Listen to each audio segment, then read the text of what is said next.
असल में मेरा विश्वास जातिवाद में नहीं है। मैं तो चाहूंगी कि ये शब्द हम हटा दें अपने देश से। हम सब अपने को एक माने, इस महान देश के महान नागरिक अपनी तय को माने। 31 अक्टूबर 1984 सुबह के करीब 9:20 प्रधानमंत्री इंदिरा गांधी अपने सरकारी आवास एक सफदरजंग रोड से निकलकर एक अकबर रोड की तरफ जा रही थी, जहां मशहूर ब्रिटिश अभिनेता और फिल्म निर्माता पीटर उस्तिनोव के साथ उनका इंटरव्यू तय था। दोनों बंगले एक ही परिसर में थे, इसलिए इंदिरा गांधी रोज की तरह पैदल ही वहां जा रही थी। उनके साथ निजी सचिव आर.के. धवन, सुरक्षा अधिकारी रामेश्वर दयाल और कुछ अन्य सुरक्षा कर्मी भी मौजूद थे। चलते चलते वो कुछ देर में संतरी बूथ के पास पहुंच गईं, जहां उन्हें उनकी सुरक्षा में 10 साल से तैनात उनका सबसे भरोसेमंद बॉडीगार्ड बेअंत सिंह दिखा। जिसे देखते इंदिरा गांधी ने हर रोज की तरह मुस्कुराते हुए नमस्ते किया, लेकिन इस बार जवाब में कोई मुस्कान नहीं मिली। अब इससे पहले कि इंदिरा गांधी कुछ समझ पाती, बेअंत सिंह ने अपनी सरकारी रिवॉल्वर निकाली और उन पर एक के बाद एक 3 गोलियां दाग दी। गोलियां लगते ही वो खून से लथपथ होकर जमीन पर गिर पड़ी, लेकिन हमला यही नहीं रुका। पास खड़े दूसरे गार्ड सतवंत सिंह ने अपनी ऑटोमेटिक कार्बाइन उठाई और गिर चुकी इंदिरा गांधी पर गोलियों की बौछार कर दी। कुछ ही सेकंड में देश की प्रधानमंत्री का शरीर गोलियों से छलनी हो चुका था। उन्हें कुल 33 गोलियां मारी गई, जिनमें से 30 गोलियां उनके शरीर में लगी थीं, लेकिन इसके बावजूद उनकी सांसें अब भी चल रही थीं। इसलिए उनके सहयोगियों ने तुरंत गाड़ी में लेकर एम्स की तरफ भागे, जहां डॉक्टरों ने उन्हें बचाने के लिए एड़ी चोटी का जोर लगा दिया। लेकिन हालत इतनी गंभीर थी कि जैसे ही खून शरीर में डाला जाता, वह घावों से बाहर बहने लगता। उन्हें करीब 80 बोतल खून चढ़ाया गया, लेकिन करीब 4 घंटों तक कोशिश करने के बाद डॉक्टर्स ने श्रीमती इंदिरा गांधी को मृत घोषित कर दिया, और शायद उन्हें अपनी मौत का पूर्वाभास पहले ही हो चुका था। इसलिए पिछले ही दिनों यानी 30 अक्टूबर 1984 की शाम उड़ीसा की राजधानी भुवनेश्वर में आयोजित एक सभा में उन्होंने ये कहा था, मुझे चिंता नहीं है कि मैं जीवित रहूं या नहीं रहूं।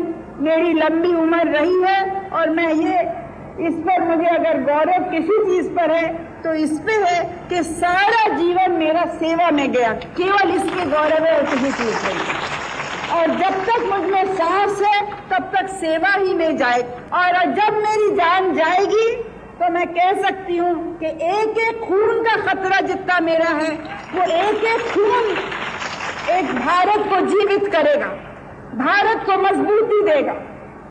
उधर पूरे देश में अफरा तफरी का माहौल फैल गया। हर तरफ सिर्फ एक ही सवाल गूंज रहा था कि आखिर देश के प्रधानमंत्री को क्या हुआ। उस वक्त इंटरनेट नहीं था, इसलिए पूरा देश खबरों के लिए अखबार, टीवी और रेडियो पर निर्भर था, और देशवासी शाम 8 बजे का इंतजार कर रहे थे, क्योंकि उस वक्त दूरदर्शन पर समाचार आते थे। शाम हुई, टीवी खुला, सामने सलमा थी।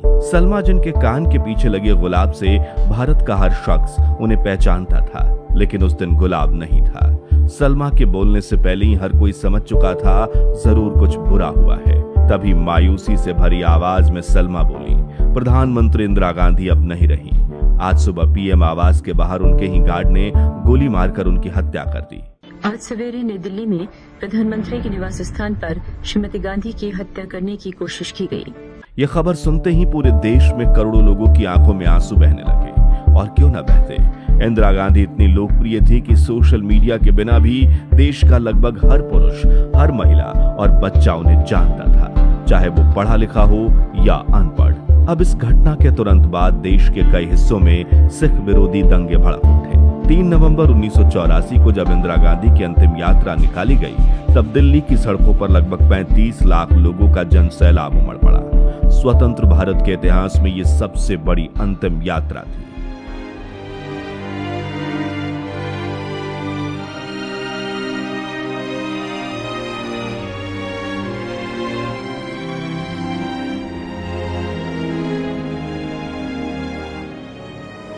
उस दिन सिर्फ एक प्रधानमंत्री की मृत्यु नहीं हुई थी, बल्कि एक ऐसा राजनीतिक युग समाप्त हुआ था जिसने आजाद भारत की दिशा बदल दी थी।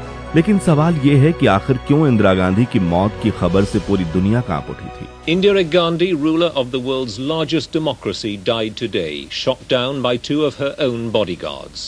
कैसे एक लड़की जिसे गूंगी गुड़िया कहकर चिढ़ाया जाता था वो दुनिया के सबसे बड़े लोकतंत्र की प्रधानमंत्री बनी, और क्यों की गई थी प्रधानमंत्री इंदिरा गांधी की हत्या। ये हकीकत है सत्ता की, संघर्ष की, विवादों की और बलिदान की। यह हकीकत है उस महिला की जो देश की पहली महिला प्रधानमंत्री बनी, जिन्होंने पाकिस्तान को दो हिस्सों में तोड़कर बांग्लादेश को आजादी दिलाई, देश में आपातकाल लगाया और देश के लिए ही अपनी जान कुर्बान कर दी। ये कहानी है आयरन लेडी ऑफ इंडिया कही जाने वाली इंदिरा गांधी की। हम भारतीय नागरिक हैं और हम में से किसी को कभी न वो काम करना है, कभी न वो शब्द बोलने हैं, न कभी वो विचार भी करना नहीं है जिससे भारत माता का सिर झुक सकता है। Indira Gandhi, the women who ruled India. ये कहानी शुरू होती है 19 नवंबर 1917 से, जब इलाहाबाद के मशहूर आनंद भवन में एक बच्ची का जन्म हुआ जिसका नाम रखा गया इंदिरा प्रियदर्शनी। वो पंडित जवाहरलाल नेहरू और कमला नेहरू की इकलौती संतान थी। जिस आनंद भवन में इंदिरा का बचपन बीता वो कोई साधारण घर नहीं था, वो उस दौर के भारतीय स्वतंत्रता आंदोलन का एक बड़ा केंद्र बन चुका था। देश भर के बड़े बड़े नेता वहां आया करते थे। महात्मा गांधी से लेकर मोतीलाल नेहरू और जवाहरलाल नेहरू तक हर कोई अंग्रेजी हुकूमत के खिलाफ रणनीतियां बनाने में लगा हुआ था। इंदिरा बाद में अपनी आत्मकथा में लिखती हैं कि उनके बचपन की सबसे पुरानी यादों में राजनीतिक चर्चाएं, नेताओं की बैठकें और पुलिस की आवाजाही शामिल है। उस दौर में इंदिरा के पिता पंडित नेहरू ज्यादातर समय राजनीति और स्वतंत्रता आंदोलन में व्यस्त रहते थे। ब्रिटिश पुलिस अक्सर उन्हें पकड़कर ले जाती थी, जबकि उनकी मां कमला नेहरू लगातार बीमारी से जूझ रही थी। ऐसे में जब ज्यादातर बच्चे अपने पिता के साथ खेलते हुए बड़े हो रहे थे, तब इंदिरा गांधी ने अपना बचपन अकेलेपन में बिताया, क्योंकि पंडित जवाहरलाल नेहरू ने अपने जीवन के लगभग 9 वर्ष ब्रिटिश जेलों में बिताए थे। हालांकि जेल से नेहरू इंदिरा गांधी को लगातार पत्र लिखा करते थे। इस तरह छोटी उम्र में ही इंदिरा के भीतर देशभक्ति की भावना घर कर चुकी थी और आगे चलकर उन्होंने कुछ ऐसा किया जिससे अंग्रेजी हुकूमत की नींव हिल गई। हम लेकर रहेंगे आजादी, इंदिरा की वानर सेना। साल 1930 जब सविनय अवज्ञा आंदोलन पूरे जोर पर था, तब महज 13 साल के इंदिरा गांधी ने बच्चों की एक टोली बनाई जिसका नाम रखा गया वानर सेना। नाम रामायण से लिया गया, क्योंकि जिस तरह भगवान राम की मदद वानर सेना ने की थी, उसी तरह ये बच्चे आजादी की लड़ाई में फ्रीडम फाइटर्स की मदद करने वाले थे। शुरुआत में अंग्रेजों को लगा कि ये बच्चों का खेल है, लेकिन जल्द ही उन्हें अपनी गलती का एहसास हो गया। बच्चे होने की वजह से पुलिस को इन पर शक ही नहीं होता था। यही बच्चे एक जगह से दूसरी जगह गुप्त संदेश पहुंचाते, प्रतिबंधित पर्चे बांटते और कई बार अंग्रेजों की गतिविधियों की खबर भी क्रांतिकारियों तक पहुंचाते थे। जो फ्रीडम फाइटर्स अंग्रेजों से छिपते फिर रहे थे, उनके लिए खाना और पानी पहुंचाने का काम भी वानर सेना ही करती थी। धीरे धीरे इसकी चर्चा इलाहाबाद से निकलकर दूसरे शहरों तक पहुंच गई। हजारों बच्चे इससे जुड़ गए। वे रैलियां निकालते, विदेशी सामान के बहिष्कार का प्रचार करते और कई बार अंग्रेज अधिकारियों के सामने भी वंदे मातरम के नारे लगाते थे। हैरानी की बात तो ये है कि इनमें से कई बच्चों को अंग्रेज प्रशासन ने गिरफ्तार तक कर लिया था। आज लोग इंदिरा गांधी को भारत की प्रधानमंत्री के रूप में याद करते हैं, लेकिन बहुत कम लोगों को पता है कि उनके राजनीतिक सफर की शुरुआत महज 13 साल की उम्र में बनाई गई इस वानर सेना से हुई थी। युवा इंदिरा गांधी का संघर्ष। 1930 के दशक में कमला नेहरू की तबीयत और ज्यादा खराब रहने लगी। तब इंदिरा की पढ़ाई के लिए उन्हें गुरुदेव रविंद्रनाथ टैगोर के शांति निकेतन भेजा गया। आनंद भवन के राजनीतिक शोरूल से दूर शांति निकेतन की शांत गलियों में इंदिरा ने जीवन का एक बिल्कुल अलग रूप देखा। यही उनकी मुलाकात कूच बिहार की राजकुमारी गायत्री देवी से हुई थी, जिन्हें उनके करीबी लोग आयशा कहकर बुलाते थे। गायत्री देवी राजस्थान की वर्तमान उप मुख्यमंत्री दिया कुमारी की सौतेली दादी थी, लेकिन इंदिरा गांधी को इन राजघरानों से बहुत चिढ़ थी। खूबसूरत नीली आंखें, शाही ठाट बाट और बेहद आकर्षक व्यक्तित्व वाली गायत्री देवी जहां भी जाती थी, लोगों का ध्यान अपनी तरफ खींच लेती थी। कहा जाता है कि शांति निकेतन के दिनों में ही इंदिरा गांधी को गायत्री देवी की लोकप्रियता और शाही रुतबे से चिढ़ होने लगी थी। वरिष्ठ पत्रकार खुशवंत सिंह तो यहाँ तक लिखते हैं कि इंदिरा गांधी से ज्यादा खूबसूरत किसी भी दूसरी औरत को वो बर्दाश्त नहीं कर सकती थी। एक बार उन्होंने सदन में गायत्री देवी को कांच की गुड़िया कहकर पुकारा था। वहीं आयशा को भी इंदिरा कुछ खास पसंद नहीं थी, लेकिन उस वक्त किसी ने नहीं सोचा होगा कि शांति निकेतन में शुरू हुई ये खटास आगे चलकर इतनी बढ़ जाएगी जो एक दिन गायत्री देवी को तिहाड़ जेल की सलाखों के पीछे भेज देगी। खैर, इसी बीच इंदिरा गांधी की मां कमला नेहरू की तबीयत लगातार बिगड़ती जा रही, इसलिए पढ़ाई बीच में छोड़कर उन्हें यूरोप जाना पड़ा, जहां कमला नेहरू का इलाज चल रहा था। इंदिरा का बचपन वैसे ही काफी अकेलेपन में बीता, लेकिन अब उनकी जिंदगी का सबसे बड़ा सहारा भी उनसे दूर जा रहा था। 28 मई 1936 की सुबह स्विट्जरलैंड में कमला नेहरू ने अंतिम सांस ली।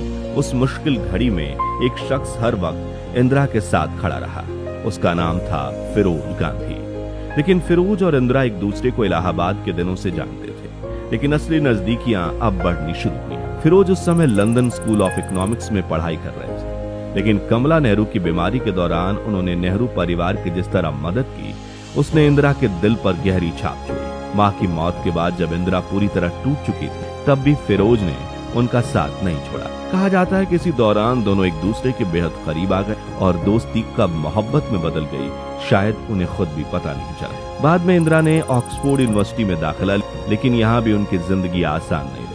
उनकी तबीयत अक्सर खराब रहती थी और इलाज के लिए उन्हें बार बार स्विट्जरलैंड जाना पड़ता था। इसी बीच उनकी और फिरोज की मुलाकातें बढ़ती गई। लंदन की सड़कों और छात्र सभाओं के बीच दोनों का रिश्ता और गहरा होता गया। आखिरकार फिरोज ने इंदिरा को शादी के लिए प्रपोज कर दिया, लेकिन जितना आसान ये प्रेम था, उतनी ही मुश्किल इसकी मंजिल होने वाली थी। एक मोहब्बत जिसके खिलाफ पूरा परिवार था। जवाहरलाल नेहरू को इंदिरा और फिरोज का रिश्ता बिल्कुल पसंद नहीं था। वजह सिर्फ धर्म नहीं था। फिरोज ना किसी बड़े खानदान से थे, ना उनके पास कोई बड़ी नौकरी थी और ना ही वो नेहरू परिवार जैसी सामाजिक हैसियत रखते थे। ऊपर से उनका स्वभाव भी नेहरू से बिल्कुल अलग था। जहां नेहरू नाप तौल कर बोलते थे, वही फिरोज अपने बेवाक और मुंहफट अंदाज के लिए जाने जाते थे। इतना ही नहीं, जब इंदिरा ने अपनी बुआ कृष्णा और विजय लक्ष्मी पंडित को अपने रिश्ते के बारे में बताया, तो उन्होंने भी इसका विरोध किया। विजय लक्ष्मी पंडित तो इतनी सीधी सपाट औरत थी कि उन्होंने इंदिरा से कह दिया, तुम फिरोज से प्रेम संबंध बनाओ, लेकिन शादी करने के बारे में मत सोचो। इंदिरा ने इस सलाह का बहुत बुरा माना। उन्हें ये अपना और फिरोज के अपमान जैसा लगा। लेकिन इंदिरा गांधी भी अपने फैसले आसानी से बदलने वालों में से नहीं। कहा जाता है कि मां की मौत के बाद ही उन्होंने मन बना लिया था कि अगर शादी करेंगी तो फिरोज से ही करें। और आखिरकार साल 1942 में जब पूरा देश भारत छोड़ो आंदोलन की आग में जल रहा था, उसी साल इंदिरा और फिरोज ने शादी कर। उनकी शादी पारसी रीति रिवाजों से नहीं बल्कि हिंदू वैदिक परंपराओं के अनुसार हुई। इस विवाह में खुद महात्मा गांधी भी मौजूद थे और उन्होंने इस नए जोड़े को अपना आशीर्वाद दिया। शादी के 2 महीने बाद इंदिरा और फिरोज अपने हनीमून के लिए कश्मीर रवाना हुए। वहां से इंदिरा ने पिता नेहरू को तार भेजा, काश हम आपको यहाँ की ठंडी हवा भेज सकें। जिसका पंडित नेहरू ने तुरंत जवाब दिया, शुक्रिया, लेकिन तुम्हारे पास वहाँ आम नहीं है। अब शादी के शुरुआती महीनों में फिरोज और इंदिरा प्यार की मिसाल बन चुकी, लेकिन आगे चलकर इंदिरा गांधी की जिंदगी में जो होने वाला था, उसने उनके निजी जीवन और राजनीतिक भविष्य दोनों को हमेशा के लिए बदल दिया। आजादी का संघर्ष, रिश्तों में दर्द। अगस्त 1942 में महात्मा गांधी ने भारत छोड़ो आंदोलन का ऐलान कर दिया। अंग्रेजों के खिलाफ पूरे देश में प्रदर्शन शुरू हो चुके। जगह जगह गिरफ्तारियां हो रही थीं और ब्रिटिश सरकार किसी भी कीमत पर इस आंदोलन को कुचल देना चाहती। उधर शादी के कुछ ही दिनों बाद इंदिरा और फिरोज भी इस आंदोलन में कूदे। दोनों ने अंग्रेजों के खिलाफ सभाओं और प्रदर्शनों में हिस्सा। नतीजा ये हुआ कि उन्हें भी गिरफ्तार कर लिया। इंदिरा गांधी को करीब 8 महीने तक जेल में रहना पड़ा, जबकि फिरोज गांधी को भी अंग्रेज सरकार ने सलाखों के पीछे ढाला। खैर, अगले कुछ सालों में हालात तेजी से बदलने लगे। द्वितीय विश्व युद्ध खत्म हुआ, अंग्रेजी हुकूमत कमजोर पड़ने लगी और भारत की आजादी करीब आती चली गई। इसी बीच 20 अगस्त 1944 को इंदिरा गांधी ने अपने पहले बेटे राजीव गांधी को जन्म। 2 साल बाद 14 दिसंबर 1946 को उनके दूसरे बेटे संजय गांधी का जन्म। नेहरू परिवार में खुशियों का माहौल था, लेकिन देश के हालात अब भी बेहद तनावपूर्ण। आखिरकार 15 अगस्त 1947 का वो ऐतिहासिक दिन आया जिसका इंतजार करोड़ों भारतीय वर्षों से कर रहे थे। भारत आजाद हो चुका। दिल्ली की संविधान सभा में जवाहरलाल नेहरू ने अपना ऐतिहासिक ट्रस्ट विद डेस्टिनी भाषण दिया और स्वतंत्र भारत के पहले प्रधानमंत्री। Long years ago, we made a tryst with destiny, and now the time comes when we shall redeem our pledge, not wholly or in full measure, but very substantially. लेकिन इस आजादी की कीमत भी देश ने भारी चुकी थी। विभाजन की आग में लाखों लोग बेघर हो चुके थे और हजारों लोग अपनी जान गंवा चुके थे। उस दौर में इंदिरा गांधी ने दिल्ली के शरणार्थी शिविरों में जाकर लोगों की मदद की। वो घंटों कैंप में रहकर महिलाओं और बच्चों की देखभाल करी। इस दौरान ये बात कई बार उनकी जान पर भी बन आई, लेकिन वो अपने कर्तव्य से पीछे नहीं। इसी दौरान एक और दिलचस्प रिश्ता आकार ले रहा था, जिसके बारे में बहुत कम लोग जानते हैं। साल 1946 में इलाहाबाद में बच्चन परिवार के घर में एक छोटी सी फैंसी ड्रेस पार्टी रखी थी। मौका था 4 साल के अमिताभ बच्चन के जन्म का। हरिवंश राय बच्चन और उनकी पत्नी तेजी बच्चन नेहरू परिवार के काफी करीब थे, इसलिए इंदिरा गांधी भी इस समारोह में पहुंची थी। यहीं 4 साल के अमिताभ बच्चन और 2 साल के राजीव गांधी की पहली मला हुई। किसी ने सोचा भी नहीं होगा कि ये दोनों बच्चे आगे चलकर देश के सबसे चर्चित परिवारों का हिस्सा हैं। असल में बच्चन और गांधी परिवारों के रिश्ते सिर्फ औपचारिक थे। दोनों परिवारों का एक दूसरे के घर आना जाना था, छुट्टियां साथ बिताई जाती थी। तेजी बच्चन और इंदिरा गांधी एक दूसरे की काफी अच्छी। यही वजह थी कि राजीव और अमिताभ की दोस्ती भी वक्त के साथ गहरी होती चली गई। बाद में राजीव की पत्नी सोनिया गांधी ने तो अमिताभ को भाई भी मान लिया था। वो उन्हें राखी बांधती थी और 80 के दशक में राजीव का साथ देने के लिए अमिताभ अपना फिल्मी करियर छोड़कर चुनावी मैदान तक उतर चुके थे। इसी तरह पहले दोनों परिवारों की नजदीकियां और फिर दूरियां कई दशकों तक भारतीय राजनीति और बॉलीवुड में चर्चा का विषय बनी रही। खैर, कहानी पर वापस आते हैं तो प्रधानमंत्री बनते ही पंडित नेहरू को दिल्ली के 3 मूर्ति भवन में शिफ्ट होना पड़ा। इंदिरा गांधी भी अपने दोनों बेटों के साथ वहीं रहने लगी। शायद उस वक्त किसी ने ध्यान नहीं दिया होगा, लेकिन इतिहास चुपचाप अपना अगला अध्याय लिख रहा था, क्योंकि 3 मूर्ति भवन में रहते रहते इंदिरा गांधी सिर्फ प्रधानमंत्री की बेटी नहीं रही, वो सत्ता के गलियारों को बेहद करीब से समझने लगी। दुनिया भर के राष्ट्रपति, प्रधानमंत्री, राजा और राजनयिक नेहरू से मिलने आते और उसकी मेहमान नवाजी की जिम्मेदारी अक्सर इंदिरा गांधी संभालती थी। यहीं से शुरू हुआ वो सफर जो आगे चलकर उन्हें भारत की सबसे ताकतवर महिला बनाने वाला था। लेकिन एक तरफ जहां उनकी राजनीतिक समझ बढ़ रही थी, वहीं दूसरी तरफ उनकी शादीशुदा जिंदगी धीरे धीरे बिखरने लगी थी। इंदिरा दिल्ली में अपने पिता और बच्चों के साथ व्यस्त रहती, जबकि फिरोज गांधी ज्यादातर समय लखनऊ और अपने राजनीतिक कामकाज में बिताते थे। दोनों के बीच पति पत्नी का आदर्श रिश्ता शायद कभी बन ही नहीं पाया। समय के साथ दूरियां बढ़ती चली गईं। ऊपर से फिरोज गांधी का नाम कई महिलाओं के साथ भी जोड़ा जाने लगा। इन सब अफवाहों और घटनाओं ने उनके रिश्ते को और कमजोर कर दिया। तकरार बढ़ती गई, दूरियां गहरी होती गई। इधर फिरोज एक ताकतवर नेता बनकर उभर रहे थे और अपनी बेबाकी से वो कई बार नेहरू सरकार को ही कटघरे में खड़ा कर देते थे और लोग उन्हें अनऑफिशियल विपक्ष कहने लगे थे। उधर इंदिरा गांधी का झुकाव लगातार राजनीति की तरफ बढ़ता जा रहा था। साल 1955 में उन्हें कांग्रेस कार्य समिति में शामिल किया गया और फिर 1959 में वो भारतीय राष्ट्रीय कांग्रेस की अध्यक्ष चुनी गई। लेकिन इसी दौरान उनके निजी जीवन में एक और बड़ा तूफान आने वाला था। बताया जाता है कि साल 1959 में फिरोज गांधी ने एक फैसला लिया। उन्होंने तय किया कि वो अब कभी प्रधानमंत्री निवास यानी 3 मूर्ति भवन नहीं जाएंगे और उन्होंने अपना ये वादा निभाया भी। इसके बाद वो कभी वहां नहीं लौटे। वक्त गुजरता रहा, राजनीति में फिरोज गांधी का कद लगातार बढ़ता रहा, लेकिन किस्मत को शायद कुछ और ही मंजूर था। 7 सितंबर 1960 के दिन फिरोज गांधी को अचानक दिल का दौरा पड़ा। बताया जाता है कि तब वो खुद कार चलाकर वेलिंगटन अस्पताल पहुंचे थे, लेकिन डॉक्टर खोसला की आंखों के सामने ही बेहोश होकर गिर पड़े। उधर इंदिरा गांधी उस समय त्रिवेंद्रम में थी। जैसे उन्हें ये खबर मिली, वो तुरंत दिल्ली लौट आई और सीधे अस्पताल पहुंची। पूरी रात अस्पताल के कमरे में एक अजीब सा सन्नाटा पसरा रहा। फिरोज कभी होश में आते, कभी बेहोश हो जाते। बताया जाता है कि वो बार बार सिर्फ एक ही सवाल पूछ रहे थे, इंदु कहाँ है। इंदिरा उनके बगल में बैठी रही, बिना कुछ खाए पिए, बिना कहीं गए। 8 सितंबर की सुबह फिरोज ने कुछ देर के लिए आंखें खोली। उन्होंने इंदिरा से कहा वो कुछ खा ले, थोड़ा आराम कर ले, लेकिन इंदिरा ने मना कर दिया। कुछ देर बाद फिरोज फिर बेहोश हो गए और सुबह 7:45 पर उन्होंने अंतिम सांस ली।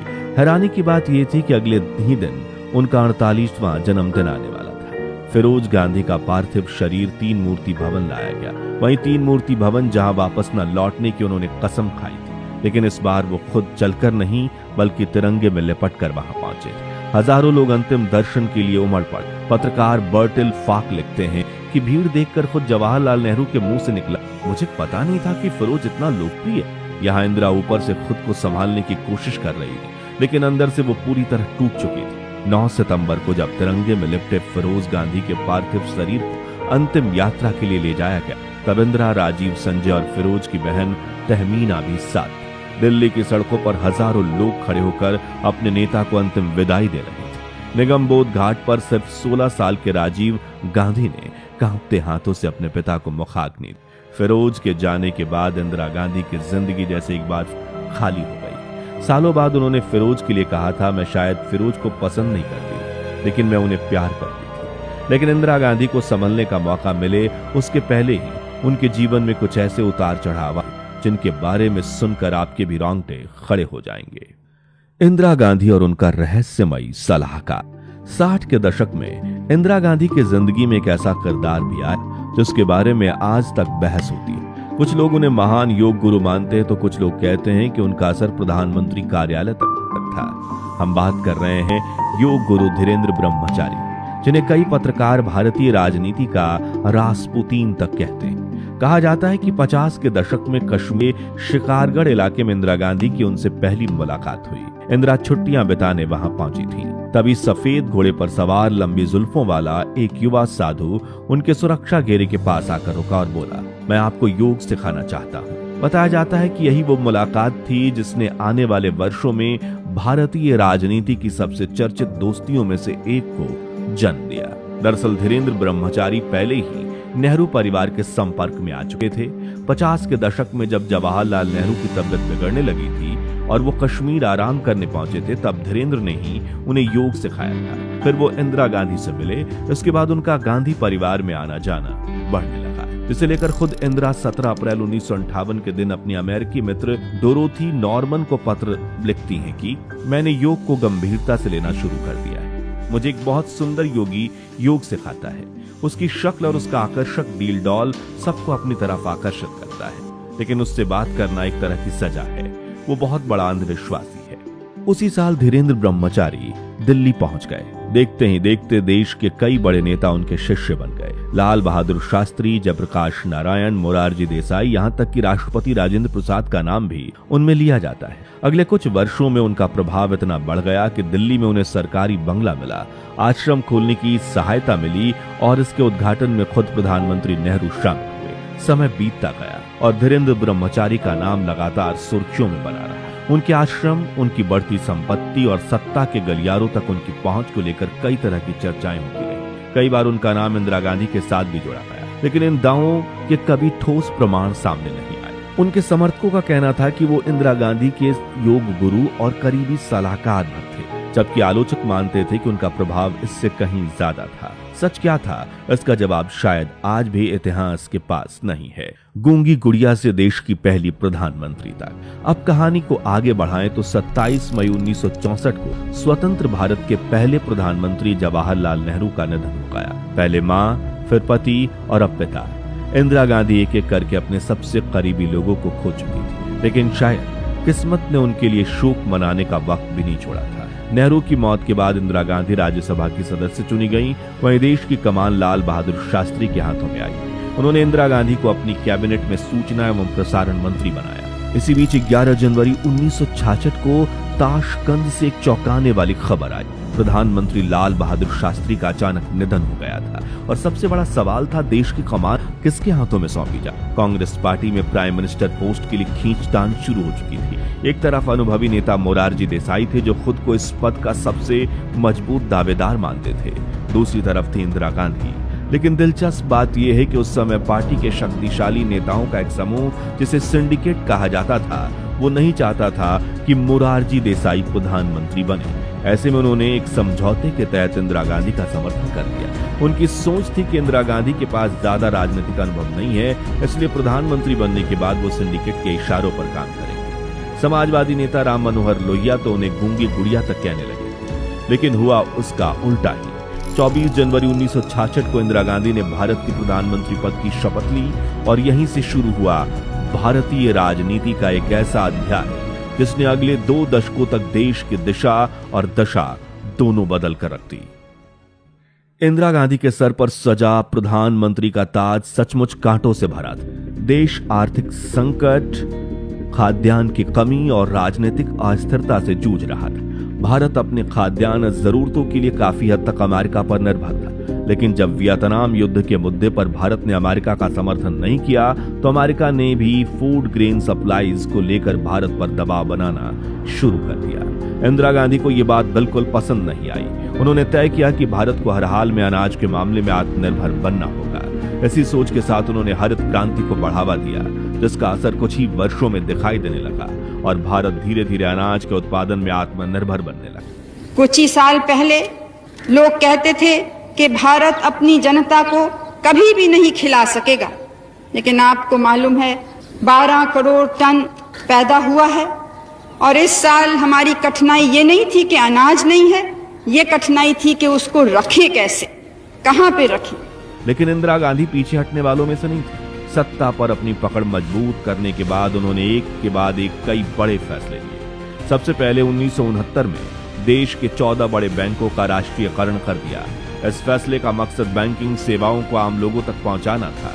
इसके बाद कोयला, बीमा, steel, cotton, textile, refining, insurance और भी कई सेक्टर्स को नेशनलाइज किया गया। वहीं महिलाओं के अधिकारों और समान काम के लिए समान वेतन जैसे मुद्दों पर भी उनकी सरकार ने जोर दिया। इसी दौर में मेघालय, मणिपुर, त्रिपुरा, हरियाणा और हिमाचल प्रदेश जैसे राज्यों को लेकर भी कई महत्वपूर्ण प्रशासनिक बदलाव हुए।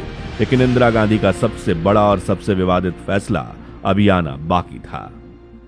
सत्ता का सबसे बड़ा टकराव और प्रीवी पर्स का खात्मा। दरअसल आजादी के बाद भारत में सैकड़ों राजाओं को हर साल एक निश्चित रकम दी जाती थी, जिसे प्रीवी पर्स कहा जाता था। इंदिरा गांधी और उनके मुख्य सचिव पीएन हक्सर का मानना था कि जिस देश में करोड़ों लोग गरीबी में जी रहे हैं, वह राजाओं को सरकारी खजाने से लाखों रुपए देना किसी भी तरह उचित नहीं है।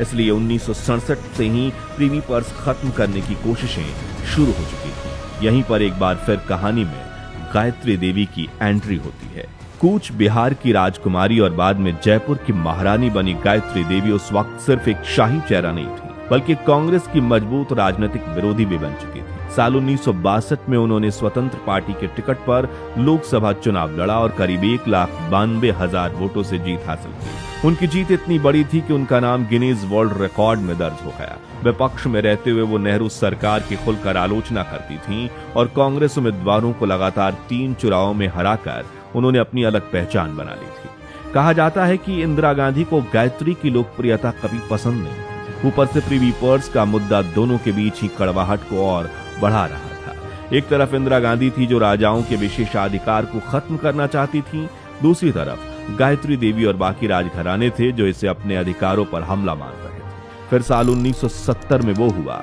जिसने पूरे देश में हंगामा मचा दिया। इंदिरा गांधी सरकार ने राष्ट्रपति वीवी गिरी की मदद से प्रीवी पर्स खत्म करने का फैसला किया, लेकिन मामला सुप्रीम कोर्ट पहुंच गया और कोर्ट ने सरकार के फैसले पर रोक लगा दी। बहुत से नेताओं को लगा कि अब इंदिरा गांधी पीछे हट जाएंगी, लेकिन इंदिरा गांधी रुकने वालों में से नहीं थी। उन्होंने संसद भंग करवा दी और देश में मध्यावधि चुनाव का ऐलान कर दिया।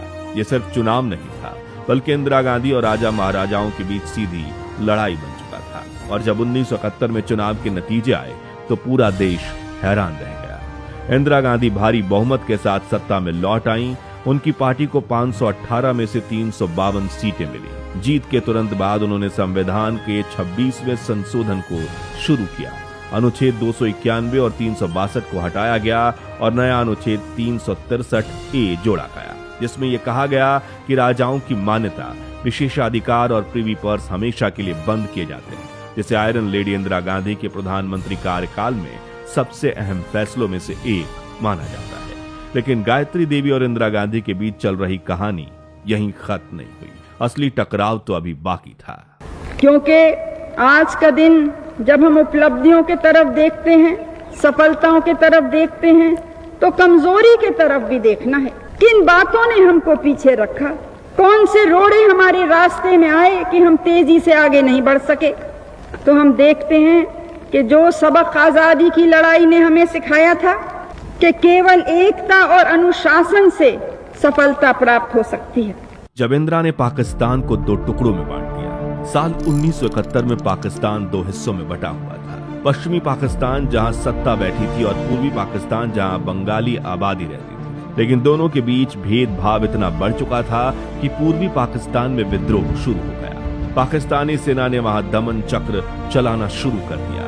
हैवानियत की सभी हदें पार कर दी। लाखों लोग मारे गए, महिलाओं पर अत्याचार हुए और करीब 1 करोड़ शरणार्थी अपनी जान बचाकर भारत में घुसने लगे। सीमा से आने वाली तस्वीरें दिल दहला देने वाली थी। गांव के गांव खाली हो रहे थे, शरणार्थी शिविर भर चुके थे और भारत पर भारी आर्थिक बोझ पड़ रहा था।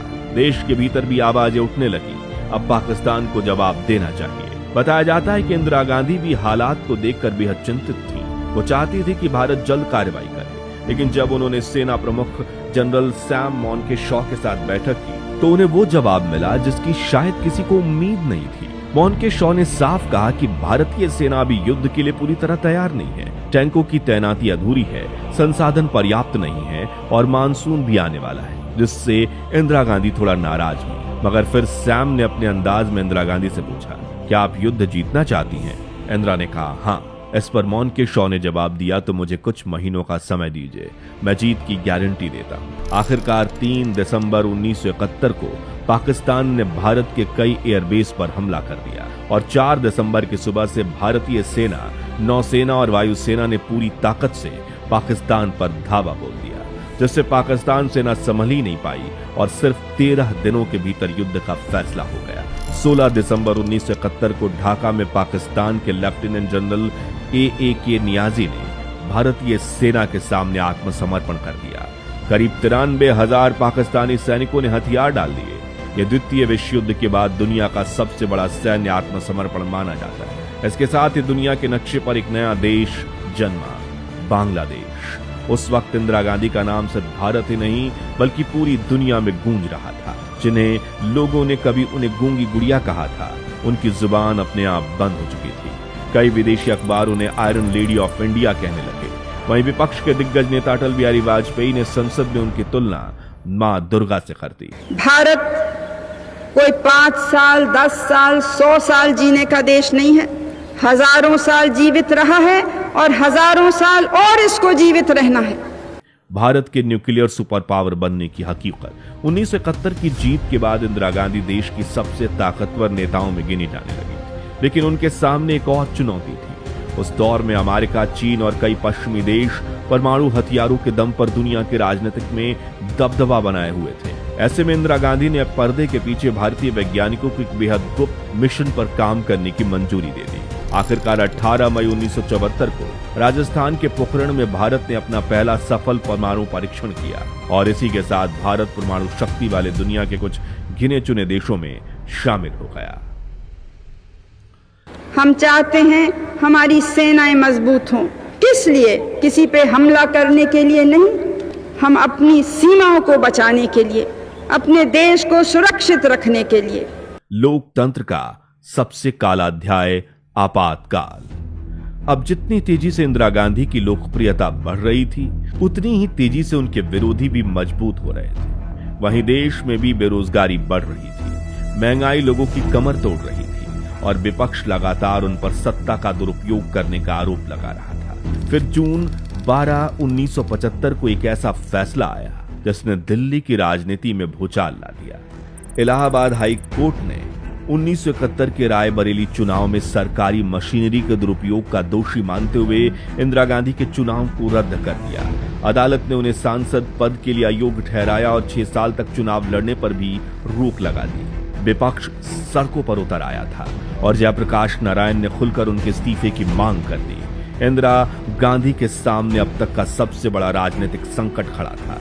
कहा जाता है कि उन्होंने प्रधानमंत्री पद से इस्तीफा देने के बारे में भी सोचा, लेकिन उनके बेटे संजय गांधी को अपनी मां का यह फैसला बिल्कुल भी पसंद नहीं आया। उन्होंने चिल्लाते हुए कहा, मां का इस्तीफा देने का कोई सवाल ही खड़ा नहीं होता। आज जो वफादारी की कस्में खा रहे हैं वो सत्ता हाथ में आते ही हमारी पीठ में छुरा घोंप देंगे। ऐसे में 25 जून 1975 की सुबह उन्होंने पश्चिम बंगाल के मुख्यमंत्री सिद्धार्थ शंकर राय को बुलाया। राय ने उन्हें सलाह दी कि संविधान के अनुच्छेद 1952 के तहत देश में आंतरिक आपातकाल लगाया जा सकता है। कहा जाता है कि इंदिरा गांधी को यह सुझाव पसंद आया। उसी दिन वो राष्ट्रपति फखरुद्दीन अली अहमद से मिली और देर रात आपातकाल की फाइल राष्ट्रपति भवन पहुंची।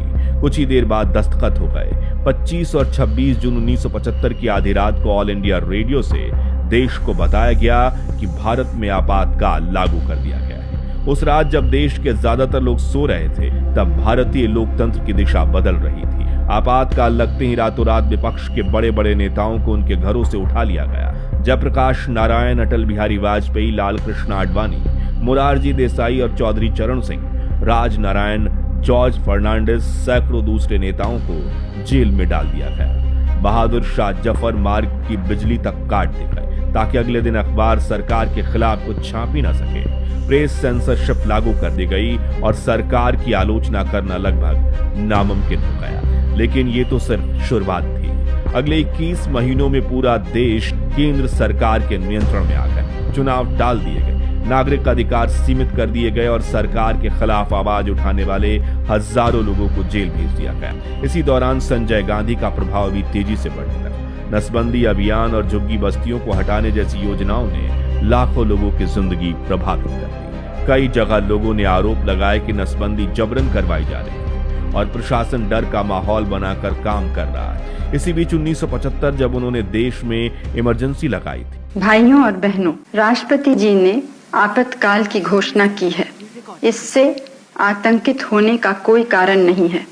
उसके बाद स्वतंत्रता दिवस की सुबह लाल किले में उन्होंने ये भाषण दिया था। हमारे हाथ में नहीं है कि क्या होगा, ये उन लोगों के हाथ में है जो देश को तोड़ने में लगे थे, देश में अनुशासनहीनता फैलाने में लगे थे, जो ऐसे गुटों को और व्यक्तियों को प्रोत्साहन दे रहे थे जिन्होंने कभी भी न लोकतंत्र में विश्वास रखा है, न जिस प्रकार की स्वतंत्रता में हम विश्वास करते हैं या गुट निरपेक्षता में विश्वास करते हैं या सांप्रदायिकता से लड़ने में विश्वास करते हैं, जिन्होंने कभी भी इन विचारधाराओं से सहमत नहीं रहे, उनको इन आंदोलनों ने प्रोत्साहन दिया था।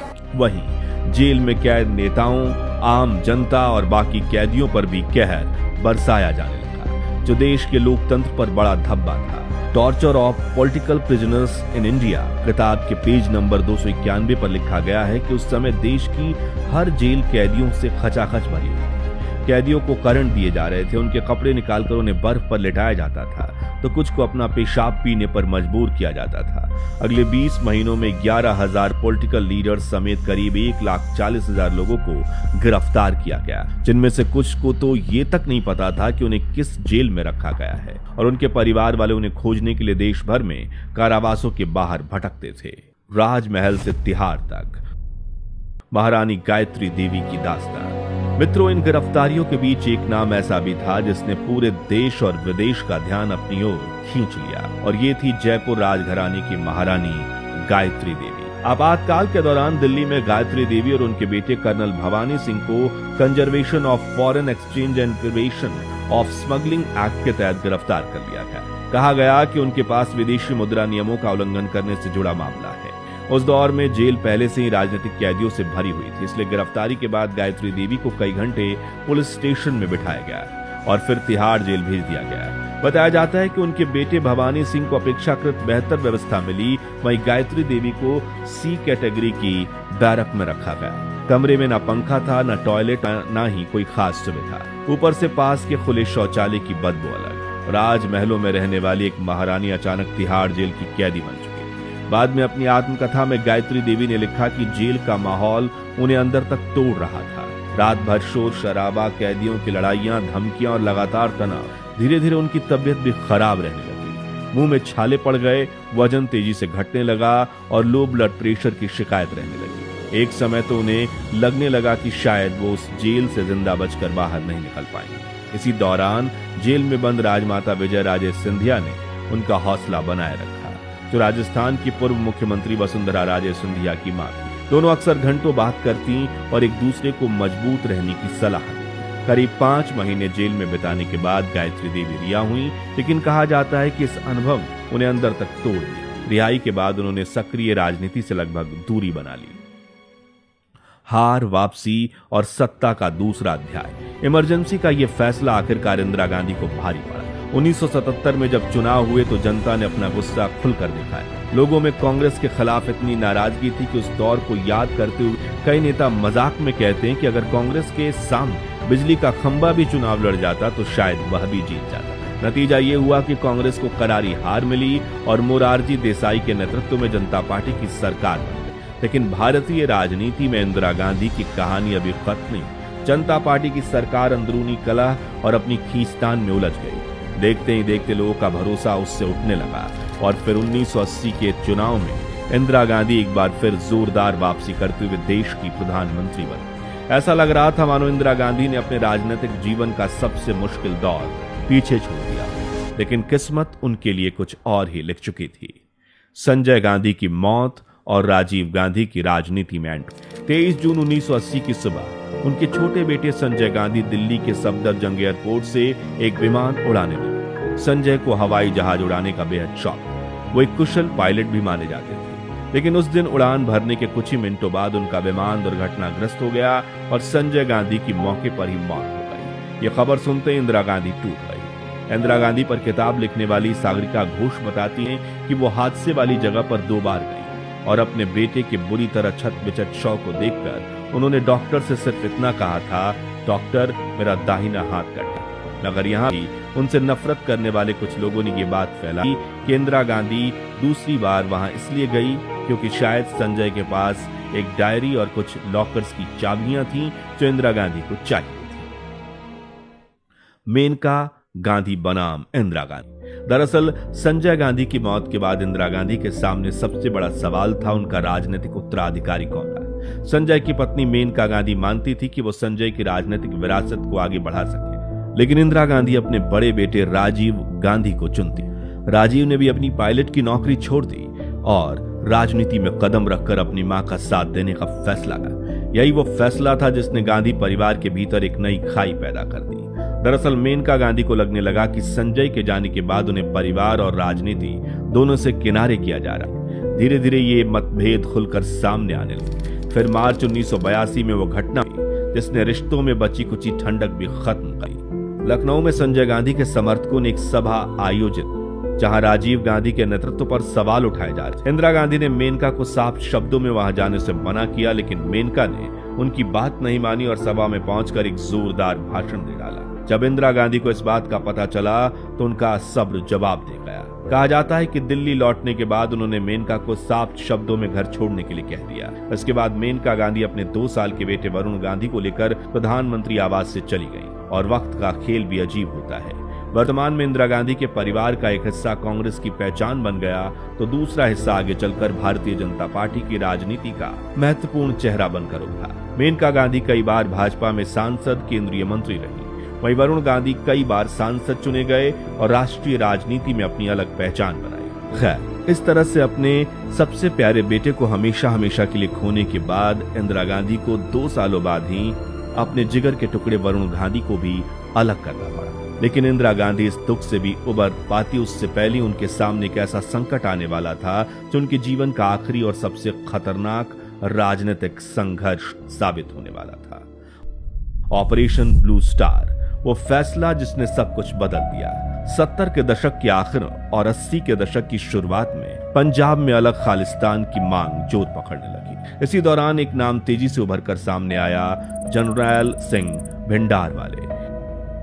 शुरुआत में कई नेताओं को लगा कि वो सिर्फ एक धार्मिक उपदेशक है, लेकिन देखते ही देखते उनका प्रभाव बढ़ता चला गया। उनके समर्थकों और विरोधियों के बीच हिंसक झड़पें होने लगी। पुलिसकर्मी, नेताओं और आम लोगों की हत्याएं होने लगी। पूरे पंजाब में डर का माहौल था। धीरे धीरे भिंडारवाले और उनके सशस्त्र समर्थकों ने अमृतसर के स्वर्ण मंदिर परिसर में अपना ठिकाना बना लिया। मंदिर के अंदर हथियार जमा किए जाने लगे, बंकर बनाए गए और वहां से अलगाववादी गतिविधियां चलने लगी। पंजाब सरकार और केंद्र सरकार दोनों पर दबाव बढ़ रहा था कि इस संकट का समाधान निकाला जाए। कई महीनों तक बातचीत और समझौते की कोशिशें हुई, लेकिन कोई नतीजा नहीं निकला। आखिरकार जून 1984 में इंदिरा गांधी ने भारतीय सेना को स्वर्ण मंदिर परिसर में प्रवेश करने का आदेश दिया। इस सैन्य कार्रवाई का नाम रखा गया ऑपरेशन ब्लू स्टार। 5 जून 1984 की रात भारतीय सेना ने गोल्डन टेम्पल में प्रवेश किया। अगले कुछ घंटों तक भीषण गोलीबारी होती रही। सेना और उग्रवादियों के बीच लड़ाई चली। आखिरकार भिंडारवाले मारे गए और ऑपरेशन खत्म हुआ, लेकिन इसकी कीमत बहुत भारी थी। इस कार्रवाई में सैनिकों के साथ साथ कई आम नागरिक भी मारे गए। स्वर्ण मंदिर परिसर को भी नुकसान पहुंचा। दुनिया भर के सिख समुदाय में गहरा गुस्सा फैल गया।